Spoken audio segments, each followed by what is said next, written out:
and good afternoon, depending on the time zone. Welcome to the webinar. Very glad that you joined. And we will follow the program that you have all received. So the first will be an introduction from Deputy Rector for Internationalization of LUIS, Professor Raffaele Marchetti, followed by the keynote speech from Salvatore Sciacchitano, the President of ICAO Council. A few notes for the organization side. The question you wish to address to Salvatore will be immediately answered after his speech. Instead, all the other questions will be addressed at the end of the panel discussion, which will be open immediately after Salvatore's keynote speech and before the concluding remark from Professor Pablo Mendes de Leon. The COVID-19 impact on the aviation sector has been really significant, and we will very soon know from Salvatore Sciacchitano how ICAO is supporting our beloved industry to restart and become again very and even more successful. Salvatore, the floor is yours. Thank you. Thank you very much, Laura. Thank you very much indeed, and thank you very much for inviting me. And let me know back, maybe back to Rome virtually. And thank you also for having the opportunity to see and to listen and the list for several friends that I know. It's a pleasure for me to share with you today some of the ICAO initiatives in response to the global COVID-19 pandemic, and in particular in support to the restart of air transport during and after the pandemic. Let me also congratulate for the choice of the title of the webinar that is very significant. Hijacking is a well-known word in aviation, whose countermeasures in aviation communities is security. Similarly, in COVID-19, if COVID-19 is a hijacker in the aviation community, is taking a certain number of countermeasures. Let's remind, first of all, that the first countermeasure against the disease or the spread out of disease is already envisaged in Article 14 of the Chicago Convention, with specific provisions with regard to the obligation of member states to undertake initiatives to prevent the spread out of disease. Accordingly, ICAO has introduced in the Annex 9 of the Chicago Convention specific SARs, such as standards and the recommended practices, and that have taken a certain number of initiatives in support of member states to contain the outbreak at the outset of the disease. Unfortunately, we know that these countermeasures were not sufficient and the disease is spread out. But there was a lesson learned also on this. There was a lesson learned that the several standards and recommended practices must be better, let's say, consolidated in a single document, and we are already working. But this is a lesson learned for this. Now, the consequences are perfectly known. After 2019, when 0.56 billion passengers have been traveling by air with an increase of 5.5% compared with the 2018, now ICAO forecast for 2020 is a reduction of seat capacity by approximately 45% at the end of the year. Almost the entire world fleet has been grounded for 2 months. Now we are in the phase of a restart. In this regard, I will tell you what has been done by ICAO in support to the restart of the moment. In fact, the restart of the traffic during and after the pandemic has been the highest priority for ICAO. We established early April a high-level task force composed by council members. I wish to remind that the council is the governing body of the organization of ICAO. Council members are representative of member states, but they are the highest representatives of the member states. So it was a very much politically committed initiative in order to undertake the preparation of a recovery plan. And I was saying that it was composed by council members, representatives of the industry, and of national and regional organizations, EASA, FAA. And the task was to identify and recommend strategic priorities and policies for states in this local. I'm glad to say that on 1st June 2020, the Council approved the report of the task force containing recommendations and a document called the Take-Off Guidelines, aimed at restarting the international transport system and aligning a global regulation. I wish to clarify that the report contains guidelines that are not binding for member states. They are not law, but they ensure their harmonized approach globally. You can envisage what will be the consequence if the member states will adopt their own practices and procedures and they are not harmonized. The CARS recommendation, CARS is the name of the task force, and the take-off guidelines have been designed to allow member states and industry to implement harmonized risk mitigation measures in full accordance with the latest and the most prudent medical and the traveler health advice available to us. From an overall standpoint, everyone should appreciate that the CARS work has been proceeded on the basis of a broad-based consultation with the countries and the regional organizations, and with a key advice from the WHO, the World Health Organization. We made sure that this process was founded on cooperation and solidarity among the several articles of the aviation community. This could have been the objective in order to have a global and harmonized implementation.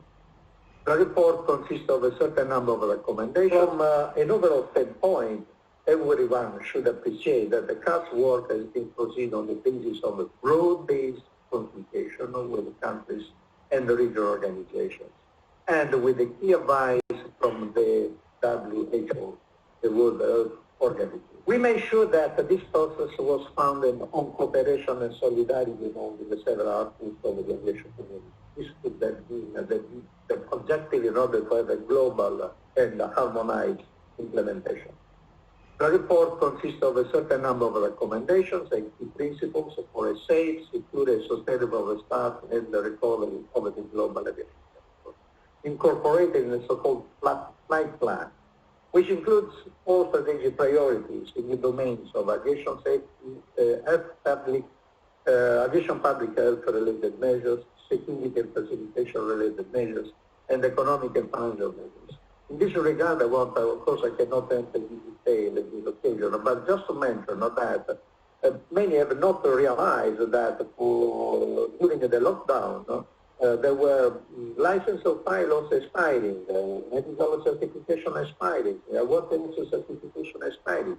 There was a need to assure a transition in order to prevent the slowdown of activities also from this perspective. ICAO has managed some flexibility measures in order to allow reciprocal acceptance of some minimum delays. And I want also to mention on economic and financial measures, normally ICAO promotes, of course, transparent and competitive measures. And I want also to mention on economic and financial measures, normally ICAO promotes, of course, transparent and competitive measures in support of the aviation industry. And of course, doesn't undertake initiatives or doesn't take a position on financial measures that could be undertaken by states or by regional institutions. Of course, this is something that is historical. And we have solicited the member states, international financial to undertake initiatives to support the industry because the risk is of course that it's a breakdown of the lockdown of the slowdown of traffic could imply the very difficult consequences. Beyond this plan for restart and recovery, there is also a need to leverage this crisis to build a more resilient aviation system. This is the proposal of part of the report, which includes priorities on high-level commitments on international obligations, clear communication, support to states and regional communities, as well as lessons learned from the crisis. This is something that is relevant to us. We must consider that this is an event that could happen and was already envisaged in 1944 with Article 14, which gave more resilient. Of course, it's an impact of humanity. It's not something that will impact aviation, but aviation must be better prepared and more resilient. As I said before, in the report, there is also an attachment to annex that is called the take-off guidance for air travel through the COVID-19 public health crisis. This is almost a 50-page document, and this is the core element of the strategy for interventions in aviation restart and recovery. It provides a comprehensive framework of 4 distinct modules for airports, aircraft, crew, and cargo, which are broken into elements addressing the phase of the journey and risk mitigation. This part of the report is probably better known by the public because it's been reported on the press. But the global approach is there. The objective that we had since was to have a global, to develop something that would be implementable at the global. You know that one of the key elements of this document has been the seating arrangement of board. This is something that is sometimes very intriguing, and to be frank, in aviation has been relevant because the social distance applied literally also on board would identify the serious consequences. But aviation is a special domain. Aviation is a special domain because there are other measures that are provided, filtering. It's a system to prevent the dissemination of infection because it is a practical task, and this is not existing in other transportation. So now this report is available on the ICAO website, and I invite you to download it because I believe it's something that can give the overall picture of the initiative that we have implemented. In closing, I wish to underscore that if the measures put forth by the task force are now considered worldwide, and they will contribute to an efficient, safe, secure, and sustainable recovery of aviation industry in the best possible time horizon and their own region. I mean that if well implemented, that this can really support the restart and recovery of the system. Now the focus is on the implementation and monitoring. You can see that I've already taken a lot of time, and I don't want to talk too much. But there is another hijacking that is generated with COVID-19. Is the hijacking of CORSIA. CORSIA is a very specialized, let's say, program that is the reduction and offsetting of carbon emission for aviation. And there is an incredible consequence deriving from COVID-19 because the offsetting requirements for 2021, 22, 23 will be based on the emissions on the average of 2019 and 2020.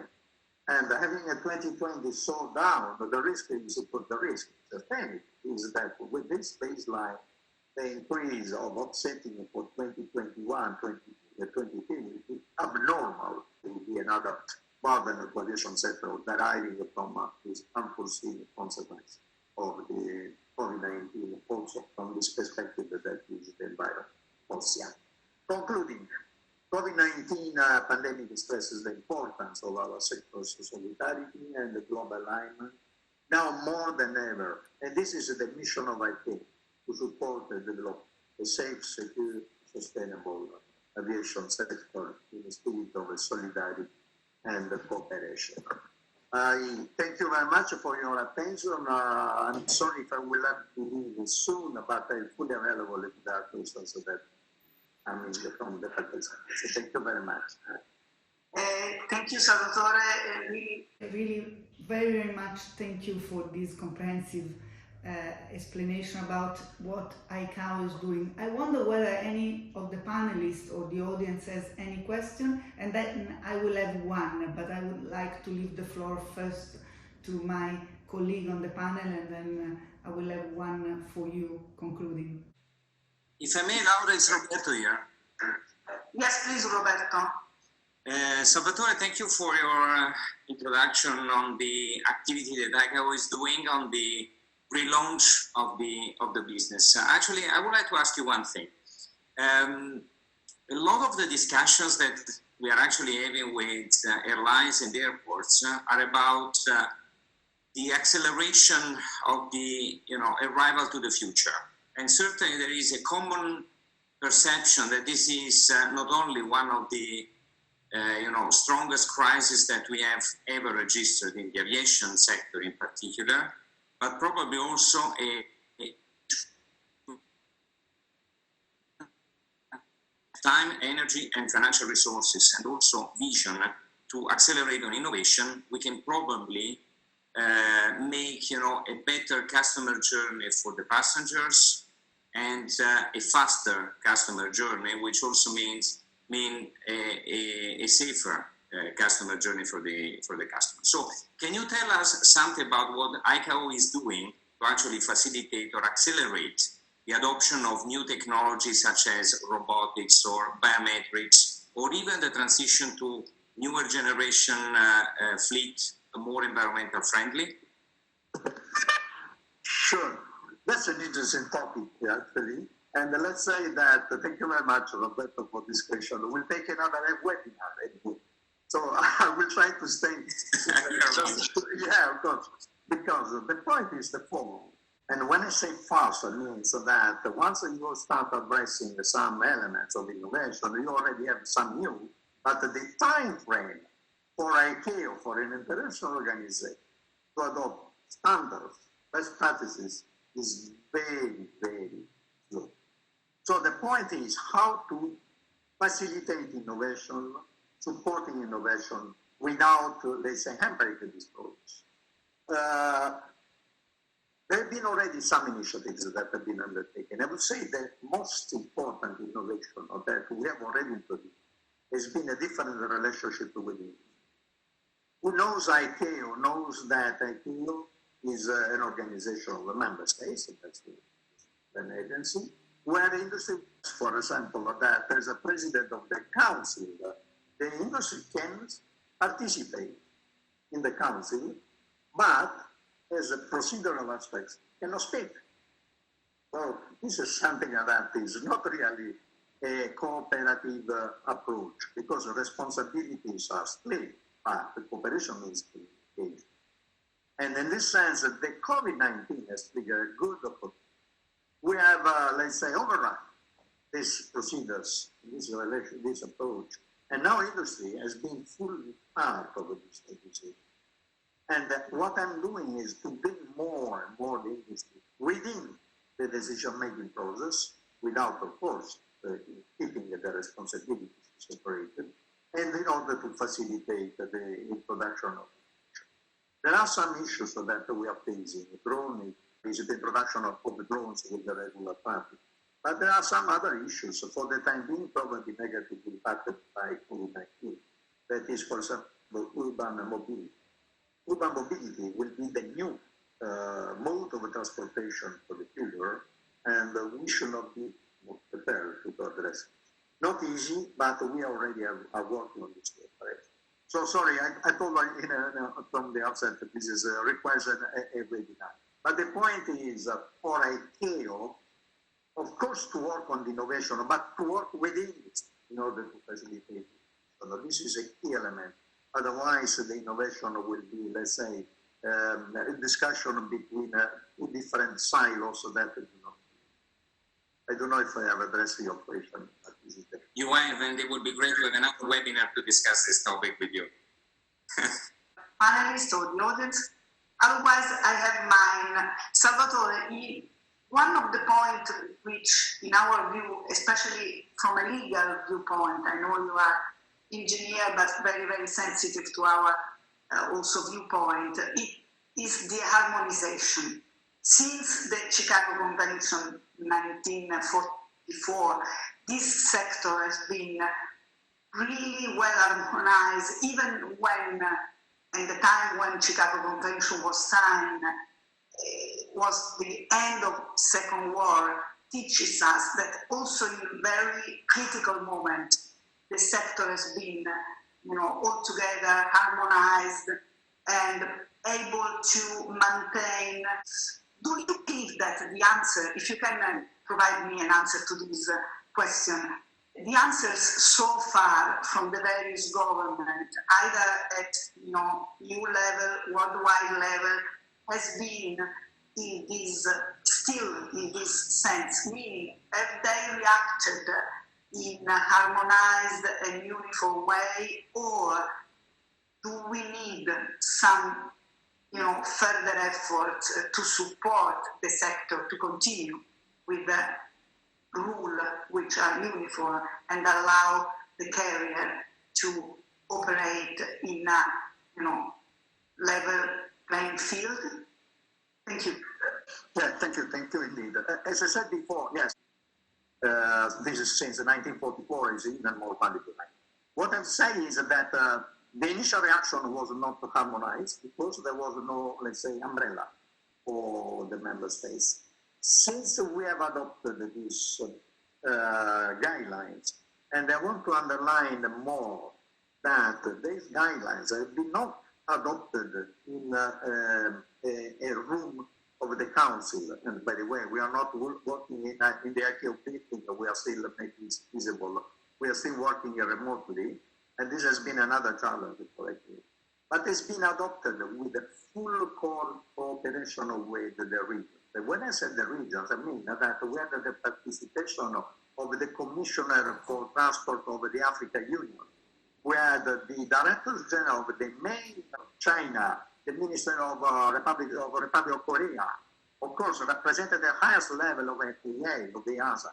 This has granted, let's say, a broad consensus, and has granted the transfer of these guidelines in the national or regional system, I would say legislation, I would say regulations, or whatever. So the situation currently is in the good track, in the good direction. The point is that now we need a full implementation. For example, this morning at 7 o'clock, I was not participating, but there was a vice president participating. There was a corresponding initiative in Cairo for supporting the region of the Middle East region in the implementation of this principle. Also, we must admit that there is one element that is not controlled by a region, and the element is a health element that is related to quarantine. If quarantine is removed, of course, the traveler can start more smoothly and more, let's say, fast.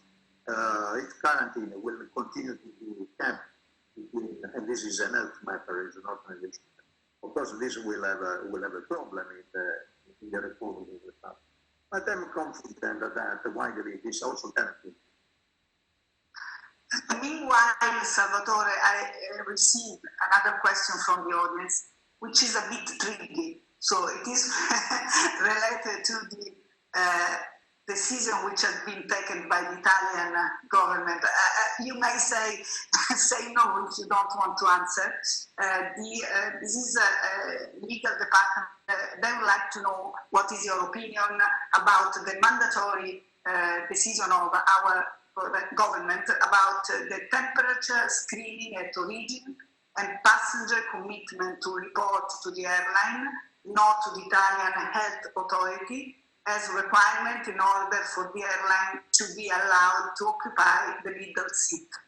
You know that Italy was one of the few, or maybe the unique country who was requesting, upon decision of the Ministry of Health, to keep the middle seat non-occupied if at the beginning in any event, and now under certain requirement, which is the temperature and the report to the airline representative. This is the question from the legal.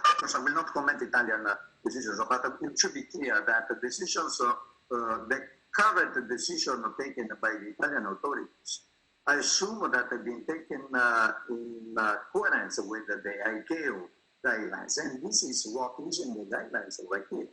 So while in the past each member state or each organization has been adopted, the decisions that we consider adopted on the basis also of the knowledge, the scientific knowledge, and has taken the measures that were considered more appropriate.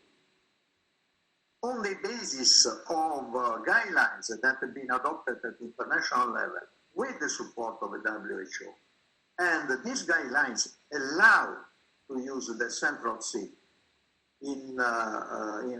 on board, because there are a certain number of measures, including the temperature measurement. So what I mean is that what I see, what has been adopted and decided by Italy is the ideal guidelines. So I don't have any comment at all. They have done what had to be done once that IPO is taken a formal and official position.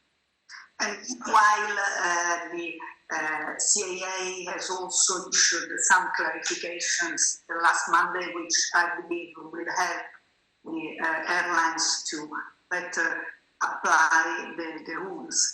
And we have another question. After this, I must ask to stop. We are receiving question by question. And the question is also another tricky question. It is, what do you think about the need to maintain the slots that in the view of our participant may adverse maintain the slots may affect the cost of all. I don't understand very well the question. You, Salvatore, can interpret whether there is a relation, I believe, among the need to maintain slots and the cost control. No, sorry, but these are different issues.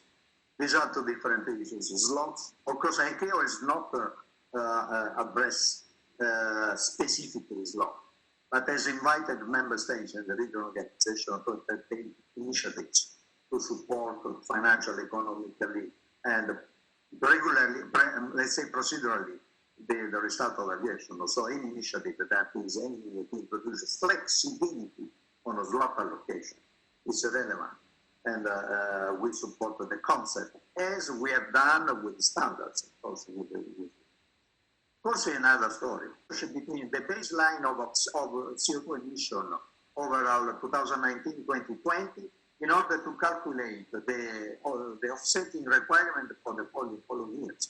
And due to the fact that the emission went down in 2020, that is good in terms of environmental impact. But the calculation, if the restart in 2021, 2022 will come almost normal, that means that the gap and the offsetting requirement will be abnormal.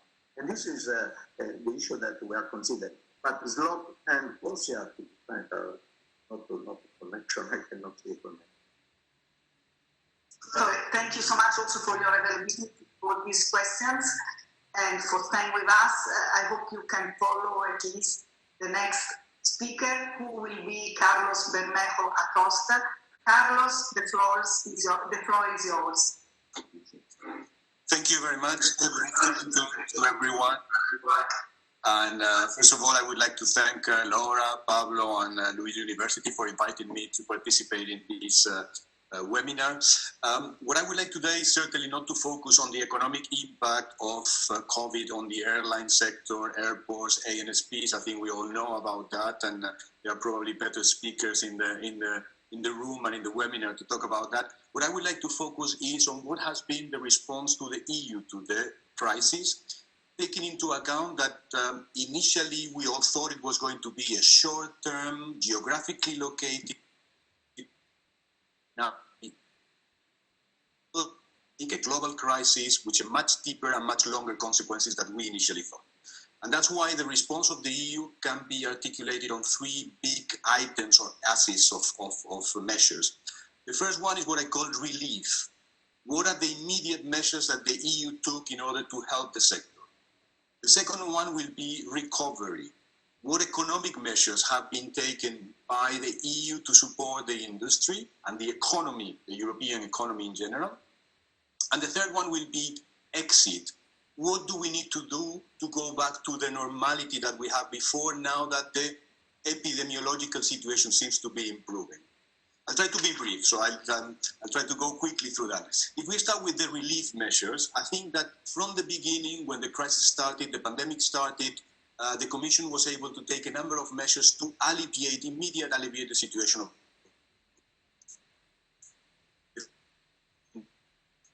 of the derogation from the use it or lose it rule that applies the 80-20% to make sure that the crisis doesn't result in companies losing, airlines losing slots.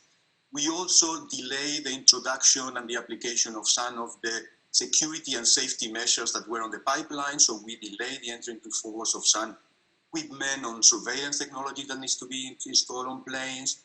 we extend the validity of aircrew licenses to ensure that they were not lost during this time. We talk also about extending contracts on ground handlers. So there was a number of measures, immediate ones that we can do quickly to alleviate the situation. And there I might say they were adopted in record time, because some of these measures are legislative measures, and you all know the EU. They were adopted within days with very close cooperation between the Council, the Commission, the European Parliament. It went very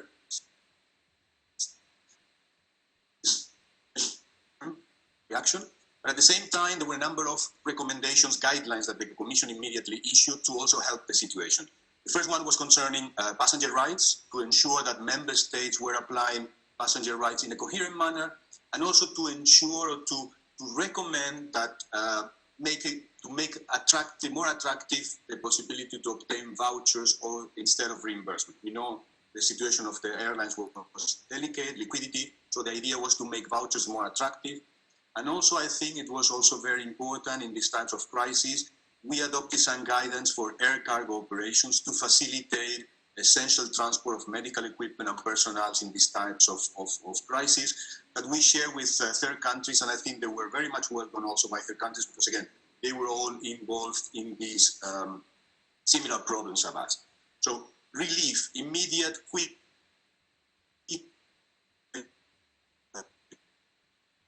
As I said, what we thought were going to be short-term, really localized problem was much broader than that.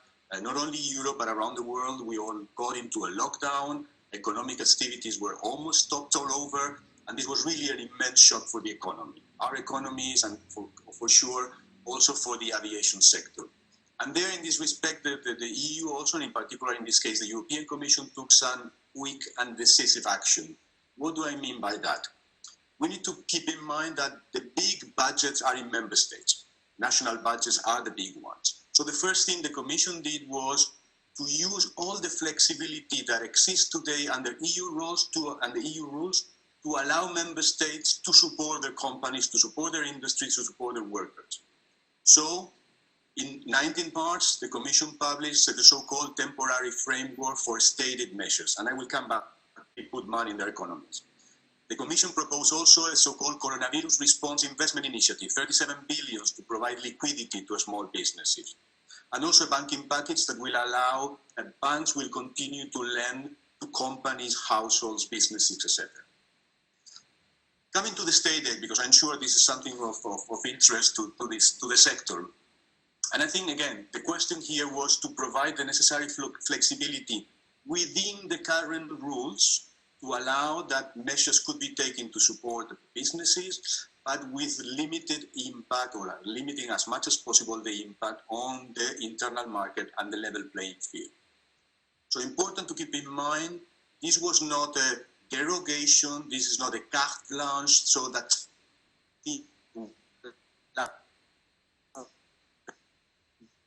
we use the flexibilities that exist today in the system to deal with the crisis that we're facing. So there were several of these state aid clarifications being made concerning the possibilities to give state guarantees for loans for companies, even to provide public loans for companies, sometimes given direct grants as long as they were below a certain threshold to the companies. And then in May, and I think it's probably also very relevant, is there were some guidelines given about how to use the state aids to recapitalize companies. And again, it's important to keep in mind that this was not a derogation from the rules, it was a clarification, and also subject to conditions, subject to safeguards. So this temporary framework allowed the recapitalization, but subject to certain conditions, for example. Or that this intervention is necessary to avoid social hardship, and market failure, or the exit from the market of an innovative or a very important company. And again, they were subject to conditions, for example, that the state, by intervening in the capital of the company, should be sufficiently remunerated. Okay? It was not, it would have to be taken into account. It also has to be temporary. After a number of years, they need to get out of the capital of this company. And during the time they were there, or these companies have been supported, there were no possibility to give dividends and to share or to allow share buybacks. or there were limitations on the remunerations of the managers, or the bonus that they will receive, etc. And for example, a company who has received this type of support would not acquire a company in the same sector. Help is possible, but subject to a number of strict conditions. So these are, again, the flexibilities under the current rules that existed today. But then also, as you know, the EU has a budget, not as big and as relevant as the ones of the member states, but we have a budget. And on the 27th of May, the President van der Leyen proposed what is called the Recovery Plan for Europe. The idea was a budget that will help the economic and social recovery caused by the pandemic. And it includes a new instrument, the so-called Next Generation EU, which were 750 billion that could be used for the recovery of the economy, plus the budget of the EU, which is 1,100 billion euros. So again, those were the instruments, flexibility on the current rules, and then, but all this is very good. I mean, we're trying to alleviate the internal, the immediate consequences of the companies. We are making sure that they survive, but then they need to start operating. And at a certain time, at a certain point, the important thing, I mean, we cannot continue forever to support the companies. We need to help them go back to the pre-crisis situation where they're doing what they do best, which is to move people around and to carry passengers here and there. And that's why in May, on 13th of May, the Commission proposed guidelines for the restoration of tourism and transport. Again, two sectors which are capital for the European economy. And the idea is to include a series of measures under two big elements. The first one is that in order for the sector to come back, we need to restore the free movement of persons and the lifting of the border restrictions. That's very important. And these guidelines already make some recommendations about, for all modes of transport, not only aviation, of again, the context between passengers and workers, the density of the passengers in a particular mode of transport, the protective equipment that they should carry, etc., etc.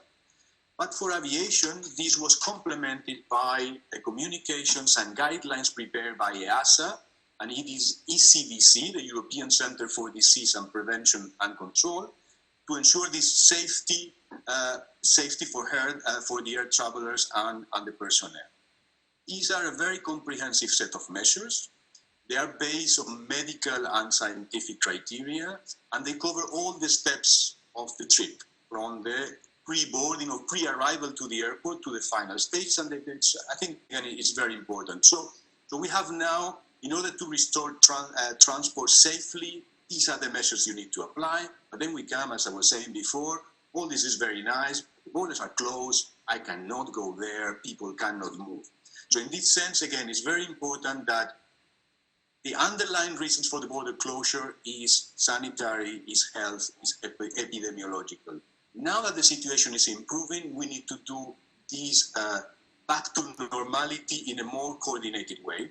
And again, that's why the Commission already in June 11th proposed that we will start in a gradual and phased approach, starting with removing any border restrictions within the EU, in particular the Schengen area first, and then the whole of the EU, and then seeing how we're going to do this removal of border restrictions vis-a-vis. We do this in a coordinated way, and the Commission proposed a number of guidelines or checklist elements to be examined, which is, for example, to assess what is the situation in the third country, for, again, epidemiological, the response to the COVID in this third country. What are the measures that these countries are applying to travel and to those traveling from their countries to Europe? And again, what has been done by ICAO in this area is really important because it provides this common platform to ensure that everybody is following the same rules. And thirdly, and I think it's very important, that is done on the basis of reciprocity. I think we also need to ensure that if travelers can come to Europe, Europeans can also go to the third country question. So again, we have these three pillars that alleviate, recover, and ensure the exit of on the current situation. And very briefly to conclude, and I think it's important to understand, which is the EU, particularly concerning health matters and border measures matters, are very few competence. They are basically in the hands of the member states. So the role of the EU in this particular case and the Commission is limited mainly to coordination, to recommendation, to suggesting, but there is very hard law that can be imposed in these areas. Nevertheless, I think a lot has been done. A lot has been done because there has been a good spirit of cooperation between all the member states and European institutions, because we are all in this crisis and we all need to get out together. So there has been a very good effort being done there. But again, we need to continue with this common approach, because otherwise, if we start with piecemeal, sectorial, country-level approach, I think that will not really give the response that the sector needs in this current situation. Thank you, Carlos. I don't know whether when speaking about local approach, I must be concerned as Italian, but I will see. I don't know whether, I mean, the question from the audience we are receiving in writing will be addressed at the end, as you will say. I don't know whether Pablo maybe has any question about state aid. Pablo, do you want to raise any question now, because I know you were very much interested in this topic. Pablo, you are on mute. You are on mute. We cannot hear you. Okay, now is. I hope you cannot see me either. That's the better option, maybe. I can see you. I see you. We see you. You are oh my goodness, poor you. Anyway, I see a couple of flowers in front of me, including Laura being one of them. Carlos, I just comprehensive overview of the measures which the EU has taken, has adopted. I'll come back to some of those in my concluding remark. But picking up the challenge which Laura very kindly and graciously offered me on state aid, and I wanted to maybe for us, for the panelists, and for the participants, online participants, find out with you how wide the margin of discretion is for states to decide to whom they want to grant state aid. Will the Commission, the European Commission, supervise that process under the Treaty of the Functioning of the European Union 107 on the basis of economic needs, financial needs, general principles of European law, transparency, proportionality, discrimination perhaps, also be taken into account when the Commission will have to make a decision on whether a state aid measure will or will not be allowed. So there is a financial / economic side of it, and there is a more general legal side of it. What will be your benchmark, or is your benchmark? Thank you, Paul. I think. Well, it's DG COM which is in charge of examining all the notifications on state aids. They need to be notified and approved. And they, as I said, there is not a derogation or, again, a carte blanche from the current regime. The current regime continues to apply. But the current regime also provides the possibility companies need support. We need to do that. And the current regime provides for this possibility. What we need to do it is in such a way that the distortions are as few as possible, given the circumstances. That's why in some cases, and again, this is in the hands of my colleagues in DGCOM, there might be conditions attached, there might be limitations, there might be corrections to what has been proposed in order to make sure that the same type of help can be provided in a less distortive way. So this is always the case, and I don't think there is any, again, principle of EU law or any principle treaty article that will be disregarded and not applied in the current circumstances. Thank you. Okay. Thank you, Laura. Thank you, Carlos. Thank you both on the panel. And now we move to a very, very hot topic, also for the Commission, which is the passenger rights and remedies for passengers. And we have two panelists here who will address from two viewpoints, the Netherlands and the Italian one. And we know that both these countries have been very active in remedies for passengers. First, we have Lonek von Rossum from KLM, and then Marco Marchegiani. And the floor is yours, Lonek. Thank you. Thank you, Laura, and also my esteemed colleague Marco, with whom I will be in discussion today. Yeah, for us, it's been an absolutely insane period, I think, for many others as well. We were obviously confronted early on in the year with many flights to Asia, Greater Asia being taken out of our network. Then around, I think it was about halfway through March or so, it just started snowballing to the point where we would get messages from our CEO saying 70%, or I don't, and hoping it wouldn't go any lower. And eventually, I think we ended up with about 90% of our traffic being down. Of the 300 aircraft that our company, our group has, not including Air France, of course, because we're more than that, but we had, I think, 250 aircraft on the ground. And it's really difficult it's a situation that snowballed quickly, and you had to keep responding to it, but obviously it's very hard to stay afloat. I am operations, so for us, obviously, the whole voucher discussion was what was keeping us busy. And it happens to be so, just like, I think, Marco, correct me if I'm wrong, but in Italy, our governments were very supportive of the vouchers. So from the beginning, we tried to discuss with the Commission the need for a temporary amendment. We were obviously very happy with the temporary amendment of the slots, and on a non-passenger rights aspect, also the airline crew licensing. But we desperately needed some breathing space in regards to the 7-day refund period, because in all fairness, when you make laws, obviously you don't take such extreme situations into account as what happened now. Pretty much every airline in the world, it's not one, it's pretty much every airline in the world that had either completely discontinued their operations or 90% thereof. And what was very important for KLM was that we keep some operations going, because some airlines just stopped altogether. We really wanted to participate in the repatriation of our Dutch constituents. So we still had aircraft flying because of that.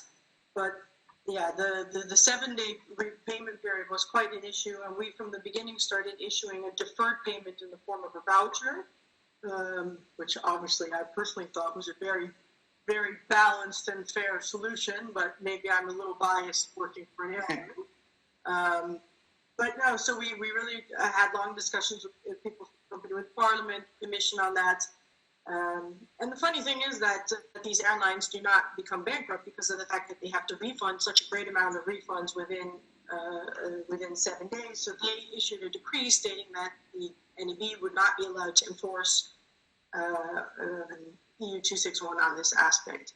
And that really helped us for a while. We fought the fight in Europe, trying to convince the Commission that it would be a very good idea to alleviate the pain a little by increasing that 7-day period. Even though 17 of the 27 countries, and I believe many parliamentarians as well, did agree on the fact, maybe not exactly how, but they did agree on the fact that definitely there needed to be an amendment on 261. Is maybe, I was very surprised with such a majority that the Commissioner didn't budge in that sense. And eventually after that, it changed quickly for the Netherlands, because for the Netherlands, they the minister then retracted its decree, and KLM eventually also started refunding or issued the policy that we started refunding all the passengers. And you have to imagine, I actually don't know the numbers exactly for KLM, but I did hear an interview with Ryanair CEO who said, normally we have 10,000 refunds in a month. We are now dealing with 1 million requests.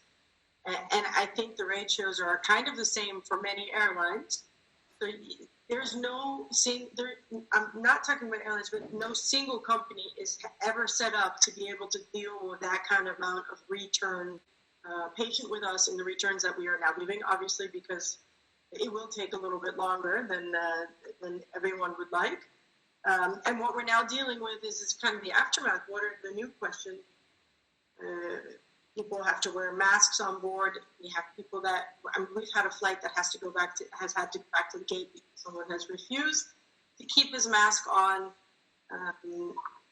How long can we, the Commission was very helpful with their guidelines regarding such items as the low load cancellations and that no compensation would be required because for cancellations due to COVID-19.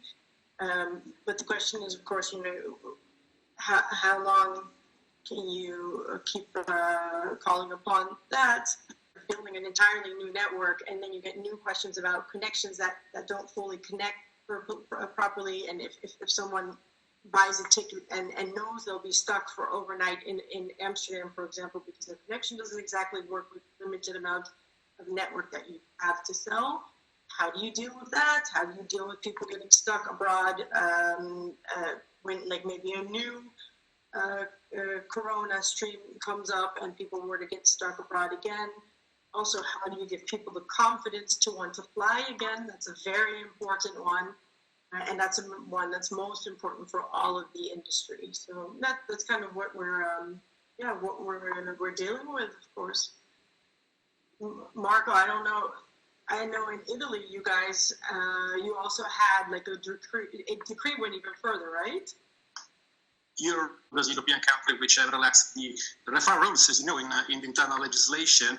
And I guess I will not be wrong in saying that the Italian government actually, since the beginning of the pandemic emergency, gave the feeling to grasp the severity of the situation faced by the airlines, and the fact that many key players who have literally not survived COVID without any kind of any form of intervention to be taken, even in a drastic way at the local level. By way of background, the first intervention, the ticket refund matter taken by the government is dated 2nd of March 2020, so at the very beginning of the pandemic, when the Italian law issued a law decree whose Article 28 did address for the first time the ticket refund matter, and specifically a situation not covered by Regulation 261, the case when the request to cancel a flight is submitted by those passengers who cannot fly or cannot cancel the trip due to the coronavirus emergency, like either returning the ticket price in full or by offering a voucher of the same value of the fare to be used within 1 year from the issuance of the voucher. In the practice, well, except for some objections from a few Italian consumer associations, it is worth to know that actually Italian consumers, Italian passengers specifically, even though I could not say that the provision was welcomed by them, however, the Article 28 actually did not raise specific objections, and in fact the number showed that most of the Italian passengers did accept the vouchers being offered by the airlines without raising specific objections at the very beginning.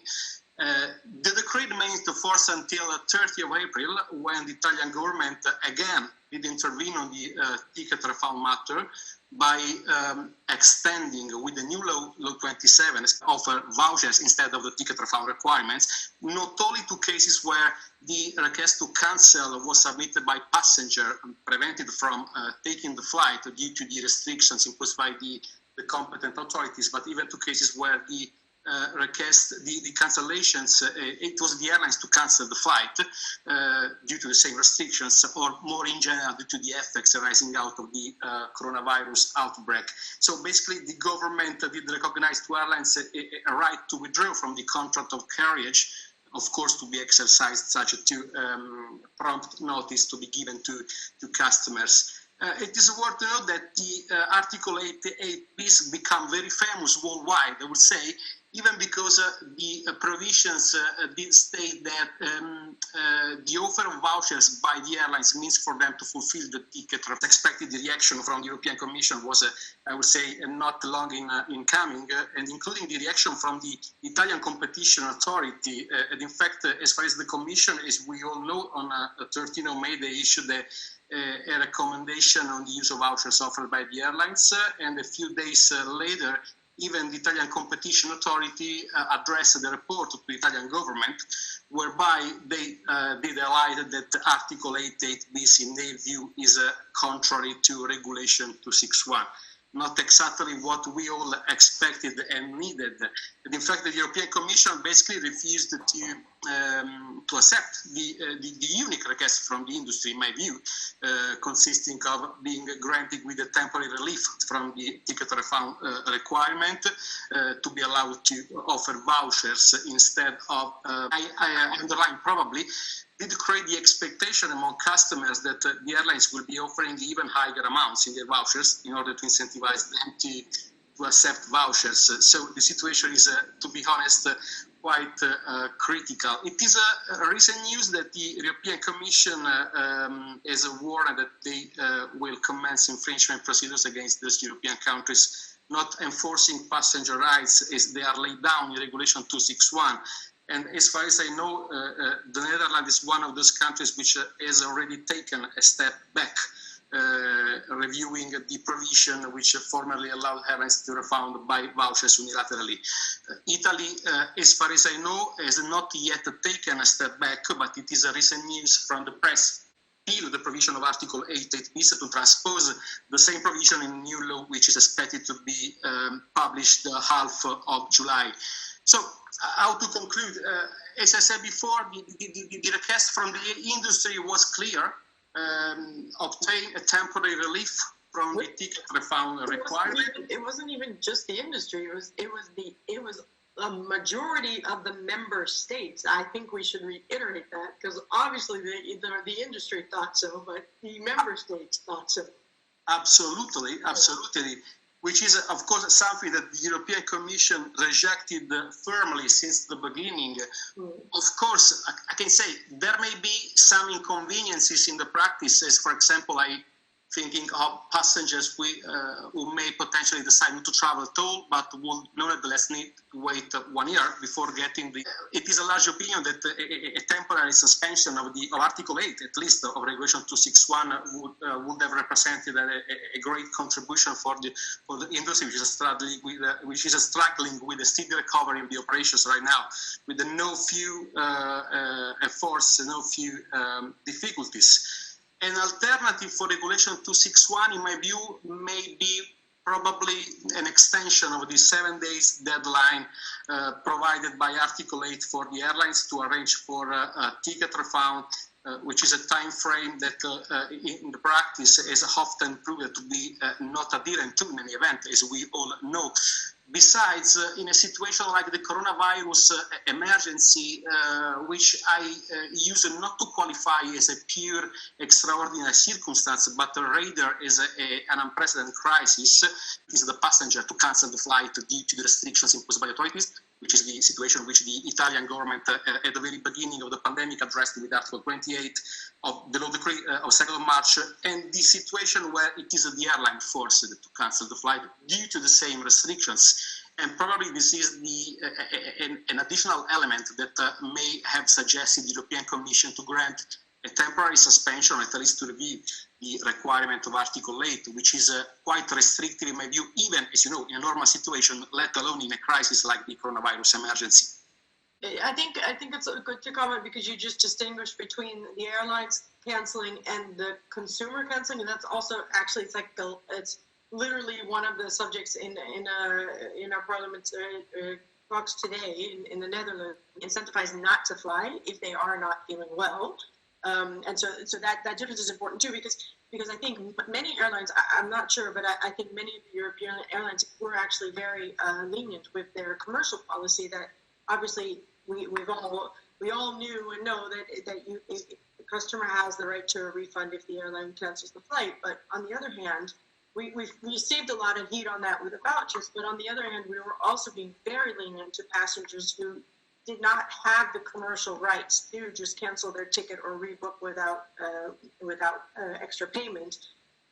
That if they were afraid to fly or whatever, a lot of airlines were allowing passengers to rebook, and still are, and often waiving fees or maybe even fare change fees or whatnot. So there were those situations when you're also everyone's trying not to get passengers on board that are sick. And see a question come in as well about that, about how we would deal maybe started with elderly passengers or passengers underlying health issues. And I think, passengers with health issues, you always have had that situation where you have to have the fit to fly. But I personally don't think that we can generally say we're going to, not allow elderly passengers with underlying health issues not to fly at the moment, because it is also their general practitioner's decision whether or not they could. whether or not it's safe enough for them to do so. KLM, for example, did at one point, unaccompanied minors, but that's a service you offer, and it's a service where you have to have a lot of one-on-one things, because it's not something we could offer. Plus, also, at the time when one after the other destination was being removed, you don't want those children to get stuck somewhere abroad and to have the responsibility over them until we get back to their guardians. So that is something that we changed, for example. But responding to the question that I saw, I think it would be hard to specifically say someone with an underlying health issue, because oftentimes you don't even know that they have it. So it is really something more than the passenger. Yeah. But I mean, from an airline perspective, obviously, I mean, what happened these last few months is not what we want. We want to be there for our passengers. We want to do well by them. There's a very strong competition within the aviation market, so that's for your customer. And the aviation industry was not able to really do that, because for the simple reason that you weren't able to offer the service that someone bought, and that's terrible enough. But I mean, seeing also the side I think most, you mentioned that as well, Marco, but actually most passengers were very accepting of the vouchers, understanding of the vouchers. I think not even just in the aviation industry, but also in like concerts or just that kind of thing. And we mostly saw a lot of understanding, but of course, what mostly comes out in social media is, of course, the people that are a little less pleased with it, and which I understand as well. And with a lot of passengers obviously dealing with the situation as well as the airlines, and I have understanding for that as well. It was also hard, I know, on our customer care departments. Because you have many passengers that are very accepting of it, but also a lot of passengers that were less pleased with the solution that we offered. So it was a hard time for everyone, and I really hope it can keep building up from now on. But we learned a lot from it as well, also in regards to communication, non-legal matters, that kind of thing as well.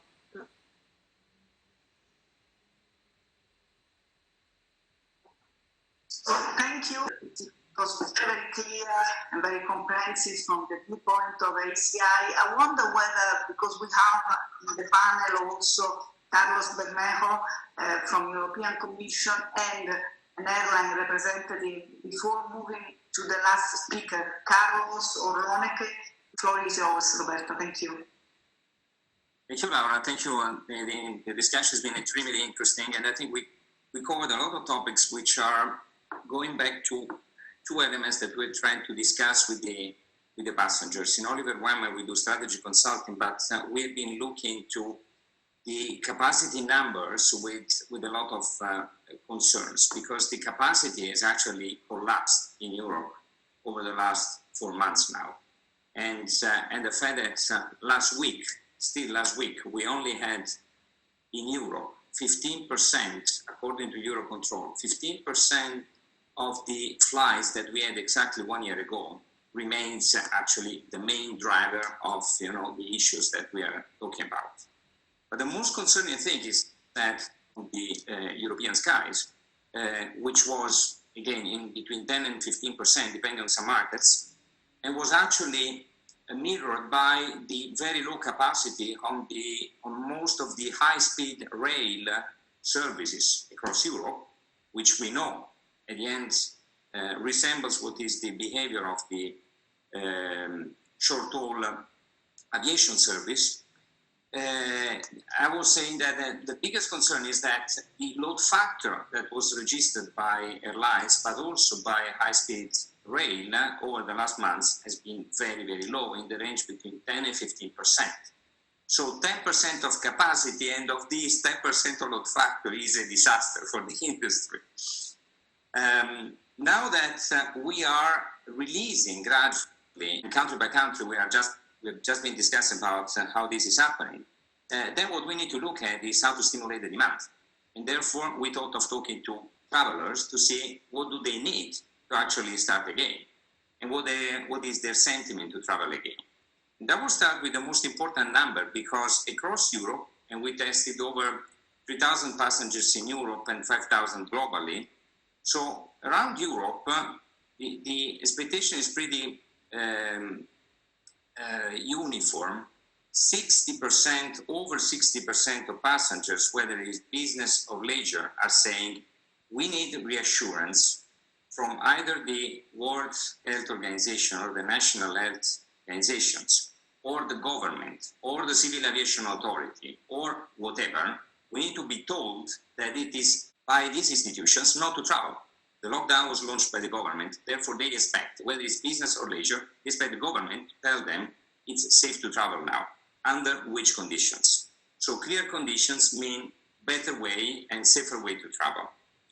Then beyond this over 60% of concern, then we see some difference in terms of intention to travel again between the business and the leisure travelers. And across Europe, the numbers are pretty common and interesting. We see that among the business community, 65% of people say we'll end up traveling more or less as much as before, 65%. 25%, however, they say, today I believe that we will travel less than before. So 25% will say less. Say we will fly more for a number of reasons. There is more business crisis that we need to manage. There is more business need that we need to recover. But the gap obviously tells that the capacity, the demand will be slightly lower, at least in the initial months, because 25% says less and 10% only says more. If we look at the leisure community, the people that believe that they will travel less goes up to 40%, 42% actually. Also, the people that believe they will travel more is also going slightly up, but only to 15%. So among the leisure travelers, the visiting friends and relatives or pure touristic travelers, the concern is higher and the expectation to travel less is stronger. And this is obviously intuitive, given that. Now, also another interesting point is that across Europe, we see that 54% of the people feel more comfortable about traveling domestic, and then gradually European-wide, and only then on the intercontinental flights. Just because this is clearly the perception of how the crisis is evolving very differently by region, with Europe being one region more or less at the same time lapse of the crisis, while Asia and the Americas are in a very different situation. I think three other numbers are pretty interesting. One is that almost 50% of people believe that these changes to travel attitude, including working from home, are more permanent than the crisis. 48% of people believe, how much is yet too early to say, but at this stage they believe it's more permanent.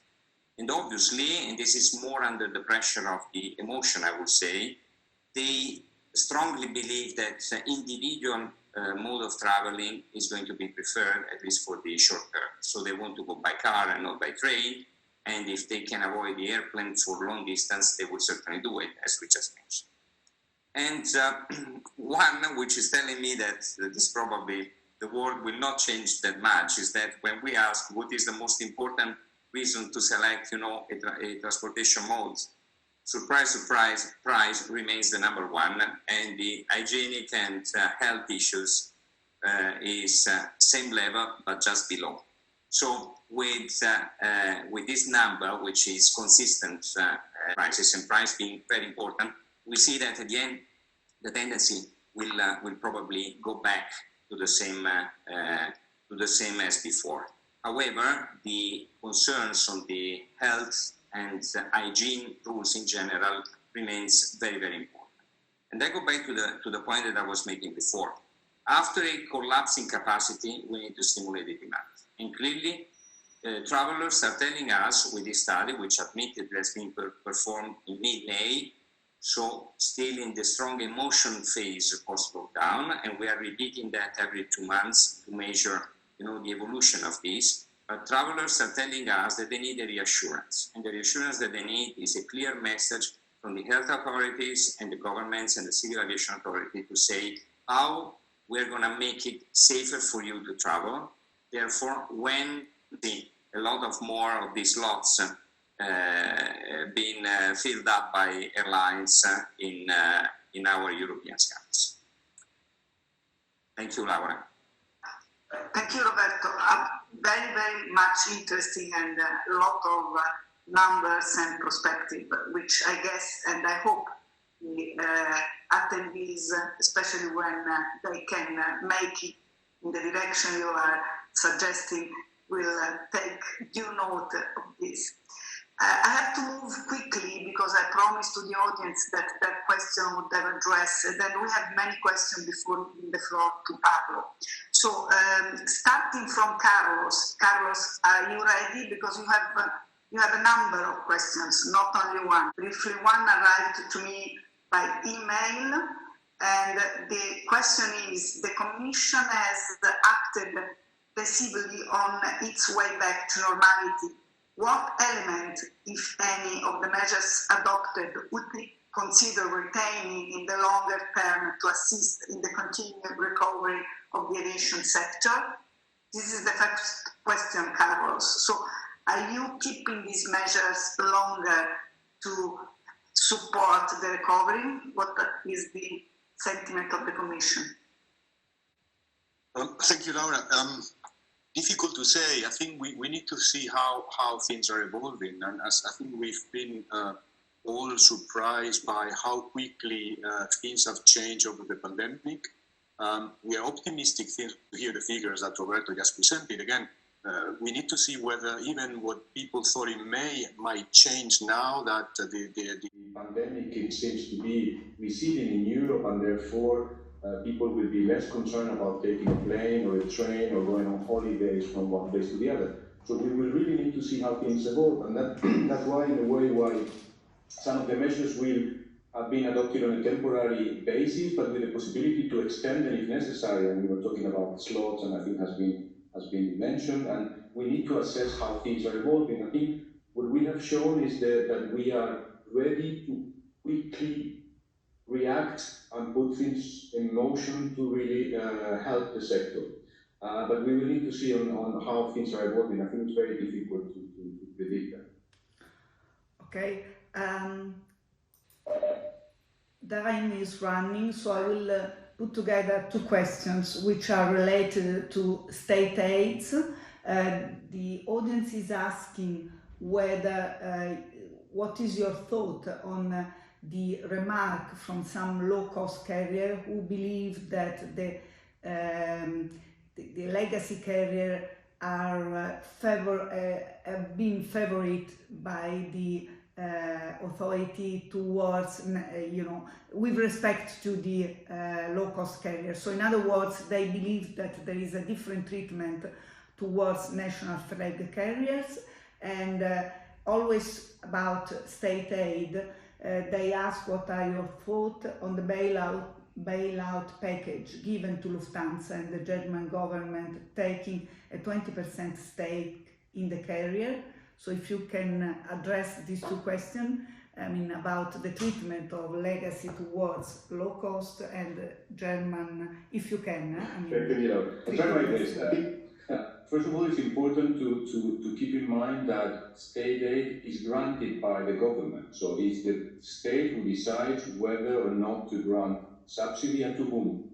And then it's the role of the Commission to make sure that those subsidies are in respect of the rules at stake. So I don't think we can be, as Commission, be accused or even implicitly said to be in favor of a particular type of carrier. It's the member state who decides who they want to support. Once the decision is taken, we examine that, and we examine them under the same set of rules, whether they are a legacy or a low-cost, new entrant or a legacy. So I think, again, it's a member state decision, and we apply the rules exactly the same way for all.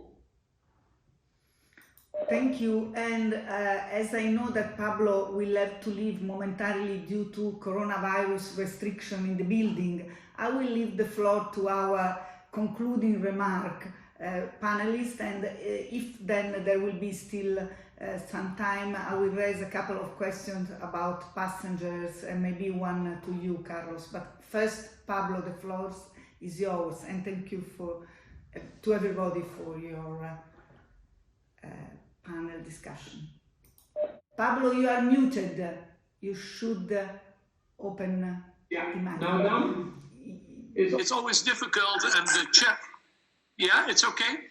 Challenging task to somehow present concluding remarks at your conferences, webinars, workshops, because you put together a very rich agenda covering a variety of subjects and eminent speakers addressing them.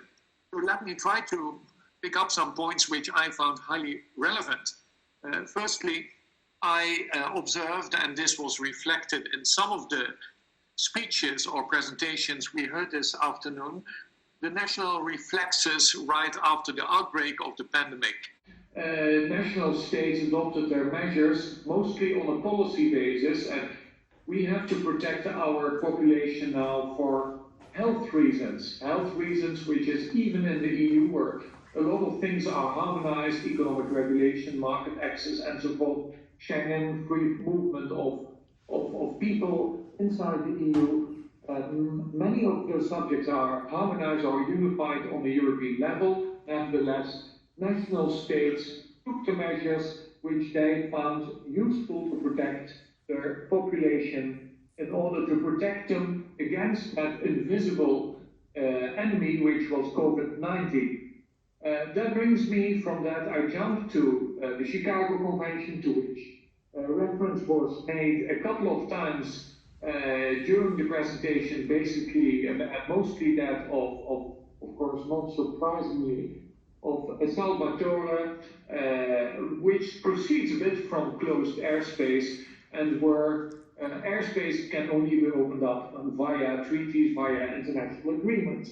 But they're closed again because of the invisible enemy we have now, and on the basis of which states, prime ministers, presidents adopted their measures and acquired the powers they deemed useful for taking the measures they have taken.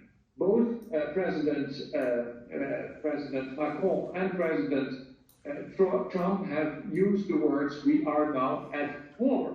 At war is a very dangerous word, a very heavy word, but when all of that sort of softened that atmosphere, the measures were taken which had to be taken. And as I said, I was intrigued by some of the European policy measures which have been taken in this context.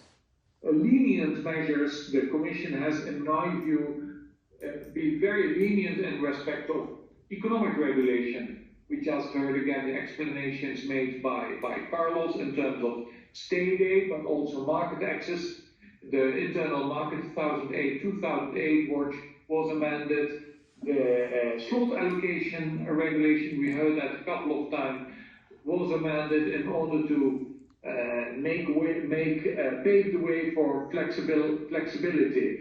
On the other hand, a bit less lenience, a bit less flexibility was granted to the member states in terms of the 261 regulation, the passenger protection regulation. So that was something which I wanted to signal that in some areas more lenience was shown, demonstrated by the European Commission. In others, the member states, and where the member states was left a wide margin of discretion, in others less so perhaps. And then to perhaps say something about the last remarks I heard from Roberto. Yes, that came to mind, the saying came to mind, history doesn't repeat itself, but often rhymes. We have had 9/11 20 years ago, and many people around among the panelists or in the audience perhaps to remember everything what has been said after that, including perhaps even Laura, to whom I'm going to talk for more than one reason tonight, not only for a successful seminar, but everything which surrounds her this week. That is that this will change the picture, economic life, political life, this event. And after that, it was picked up, and business as usual was picked up after maybe not weeks, maybe not months, but after a year. Let's see how that goes. It's maybe an optimistic view to conclude from my side this beautiful seminar or this beautiful webinar, Laura, how things will be dealt with in a year and how we will look back in a year when we can hopefully get together in beautiful Rome and evaluate this important period in the history of air law, air transport, but also in relations between states. Thank you very much, Laura. I have to pack my things. Wish you a beautiful evening, all of you, an inspiring discussion after this brief intervention, and look forward to seeing all of you, the panelists, and all the people who kindly sent me messages during this session, to see you in person at a future occasion. Thank you, Pablo, for staying with us. And we leave you go because we don't want that you remain in the building due to... Well, I'm surrounded by wonderful people, as you know. But we are going to move, so you will be alone without our webinar, which is closing momentarily. I just had a last question for the audience, which comes from an Italian airline. Maybe this is again for Carlos or for Morgan, I don't know. It is when we believe that we will have also rules for reopening to non-EU countries. So we have spoken about, and Roberto, you touched base on the point that it is easier to restart the connection within the same areas. The question is when we believe and what can we do to restart flying also between Europe and non-EU countries? What can we do to stimulate, to make it easier, and when we foresee this reopening? Who wants to answer very quickly, this just jump on this. I think what the Commission proposed now in mid-June was that we should start doing that from the 1st of July. So there are now discussions with member states and different council working groups to identify what will be the list of those countries that meet those criteria that I mentioned before about having a similar epidemiological situation as the one we have in Europe, that they are ready and capable of taking the necessary measures to ensure that travel is safe and there's no contamination, no spreading of the virus caused by aviation or any means of travel, and that there's reciprocity. So I think this process is ongoing, and I think it's again, it will be gradual, it will be done by, again, the idea is that it's being done by all member states together, so we are operating in a common ground, and the process has started already, and ideally, or the idea is that from 1st July, this will become operational. Thank you, Carlos. Morgan, do you want to add something? What is the ACI expectation to this extent?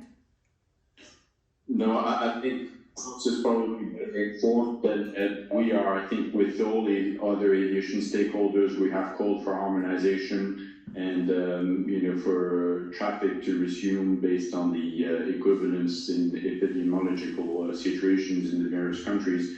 We know that this data cannot be compared across countries, and that makes it difficult. But we have called for resuming operations and flights within Schengen, the EU, neighboring countries, and countries where obviously there is no risk or where the risk is very, very low. And there are countries like that in Asia as well, where it seems that we could envisage a return to operations based on the situation on the local market. But I'm sure Carlos, definitely has first-hand information that I don't have from that point of view. So that's what I would say.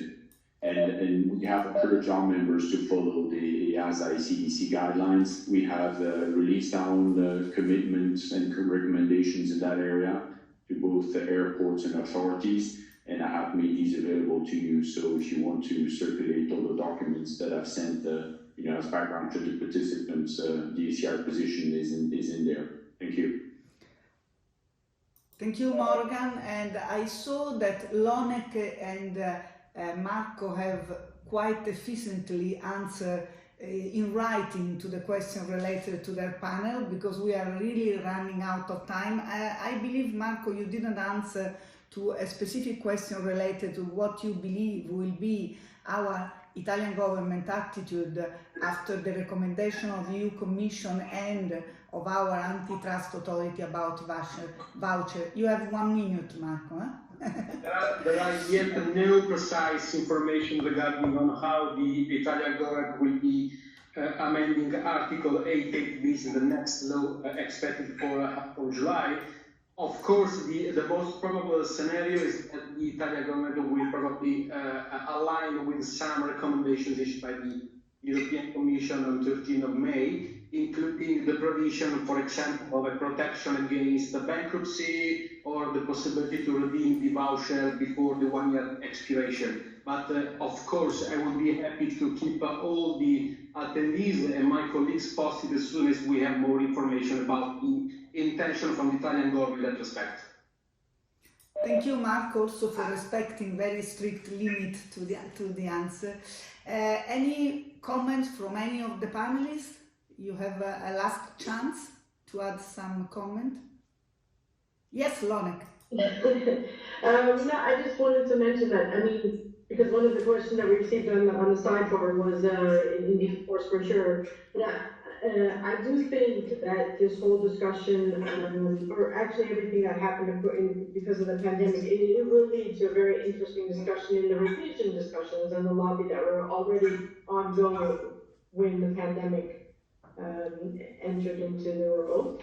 And obviously that's going to be picked up again soon under a German presidency in the second half of the year. And I think the payment period of 7 days may become a line of discussion.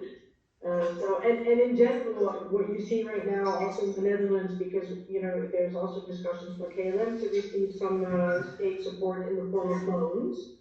You see that a lot of people within politics have a lot of opinions about the aviation industry. For example, in the Netherlands, the last couple of days, it was in the news that the fuel, there should be an underlying minimum amount for tickets in order to not be able to dump tickets in the coming months. So I think airlines should really brace themselves for the impact of political and popular opinion on everything we do. We're going to be under a magnifying glass. So it'll be interesting times. Thank you, Loneke. And I believe with that we can close our webinar.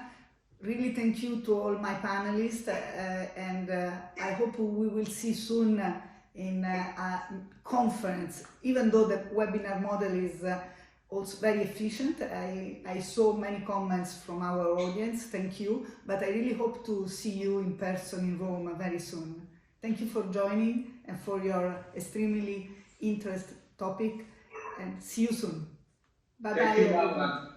Thank you, Ron. Bye, everybody. Bye-bye. Thank you, Luis, for hosting. Ciao. Bye-bye. Bye, everybody.